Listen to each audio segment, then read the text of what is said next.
નમસ્કાર, weather analysis સાથે હું છું પાયલ અને અત્યારે ભયંકર ગરમીની વચ્ચે હવામાન વિભાગ, હવામાન નિષ્ણાંત એવું કહે છે કે મે મહિનાની શરૂઆતમાં માવઠા પડશે.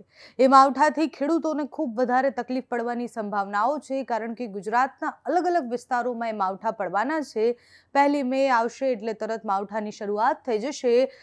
બંગાળની ખાડીમાં અલગ અલગ સિસ્ટમો બને છે અને સાથે જે વેસ્ટર્ન ડિસ્ટર્બન્સ છે એના કારણે વાતાવરણમાં પલટો આવવાની સંભાવના છે.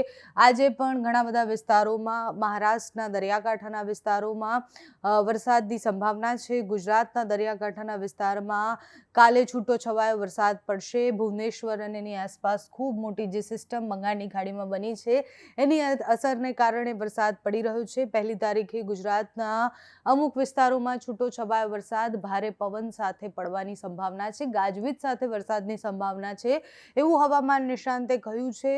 1 તારીખે માત્ર જે મહારાષ્ટ્રથી અડી અને જે દરિયાકાંઠાનો વિસ્તાર છે એ અમુક વિસ્તારોમાં છૂટો છવાયો વરસાદ એટલે વલસાડ, ડાંગ અને એ બધા વિસ્તારમાં વરસાદ પડી શકે તેવી સંભાવના છે. સાપુતારા અને એની આસપાસ તો માવઠાની શરૂઆત પણ થઈ ગઈ છે. છૂટો છવાયો વરસાદ ત્યાં પડી પણ રહ્યો છે. પણ 1, 2, 3, 4 અને 5મી તારીખ સુધી ગુજરાતના અલગ અલગ વિસ્તારોમાં સામાન્યથી મધ્યમ વરસાદ પડવાની સંભાવનાઓ અત્યારે હવામાન વિભાગ અને હવામાન નિષ્ણાંત દ્વારા કરવામાં આવી છે.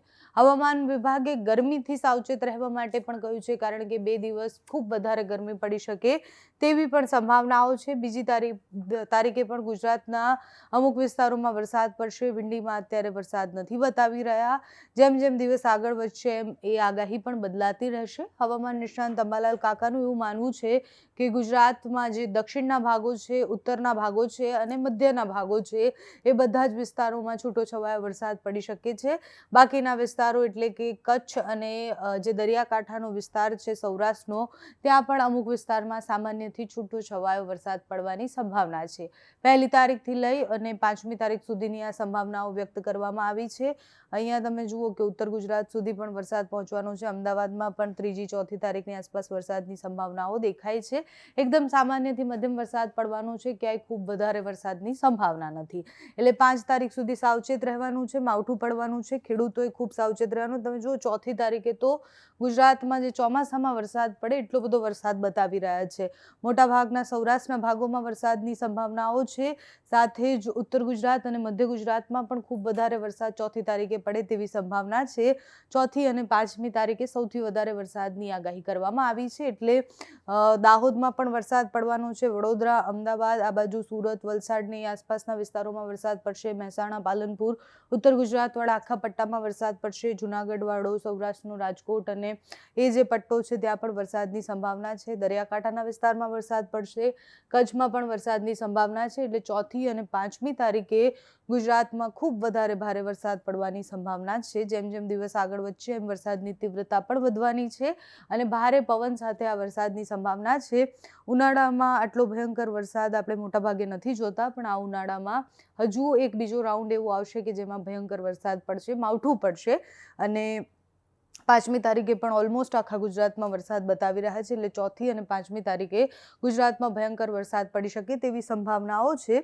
એના પછી જે ગરમી છે એ વધવાની સંભાવના છે. અત્યારે પણ 2 દિવસ હવામાન વિભાગે એલર્ટ આપ્યા છે. ઘણા બધા વિસ્તારોમાં ખૂબ વધારે ગરમી પડવાની સંભાવના છે અને એના પછી વરસાદ અને વરસાદ પછી પાછી ગરમી. એટલે 6 તારીખે તમે જુઓ કે ચોમાસામાં આપણે મોટાભાગે વિંડી ખોલીને જોઈએ ત્યારે આપણને આ દ્રશ્ય દેખાય કે આખા ગુજરાતમાં વરસાદની સંભાવના હોય. કોઈ ખૂણો એવો બાકી નથી રહેવાનો 6 તારીખે કે જ્યાં વરસાદ નથી પડવાનો. એટલે 6 તારીખ સુધી 4, 5 અને 6 તારીખ, આ 3 દિવસ ખૂબ સાવચેત રહેવાનું છે. આ 3 દિવસ ખૂબ ભયાનક વરસાદની સંભાવનાઓ ગુજરાતમાં છે. હવામાન વિભાગે કયા વિસ્તારોમાં એલર્ટ આપ્યા છે, ક્યાં વધારે ગરમી પડવાની છે? તો રાજકોટમાં ખૂબ વધારે ગરમી પડવાની છે, ત્યાં ઓરેન્જ એલર્ટ આપવામાં આવ્યું છે. બાકી કચ્છ, મોરબી અને સુરેન્દ્રનગરમાં પણ યલો એલર્ટ આપવામાં આવ્યું છે. એટલે ત્યાં પણ ખૂબ વધારે ગરમીની સંભાવના છે. આજે 30 તારીખ છે અને આજે એલર્ટ આપવામાં આવ્યું છે. પછી 1 તારીખથી મોટાભાગના કોઈ જ વિસ્તારોમાં એલર્ટ નથી. 1 તારીખથી લઈ અને 7મી તારીખ સુધી આ આગાહી રહેવાની છે. એટલે 5, 6, 7 સુધીની આગાહી હવામાન વિભાગ વરસાદની આપવાના છે, કારણ કે એ આખા અઠવાડિયામાં વરસાદની ખૂબ વધારે સંભાવના છે. એટલે 4થી, 5મી, 6ઠી અને 7મી તારીખ સુધી ગુજરાતમાં વરસાદ પડવાનું છે. એની પહેલાં અત્યારે 1-2 દિવસ સુધી ગરમી પડવાની સંભાવના છે। તમારે ત્યાં વાતાવરણ કેવું છે, તમારે ત્યાં વરસાદ પડી રહ્યો છે કે ગરમી પડી રહી છે, અમને કમેન્ટ્સમાં જણાવજો। અત્યારે આ વિડીયોમાં બસ આટલું જ। જો તમે અમને યુટ્યુબ પર જોઈ રહ્યા હોય તો સબસ્ક્રાઇબ કરજો, ફેસબુક પર જોઈ રહ્યા હોય તો ફોલો કરજો, અમારા વિડીયોને લાઇક અને શેર કરજો।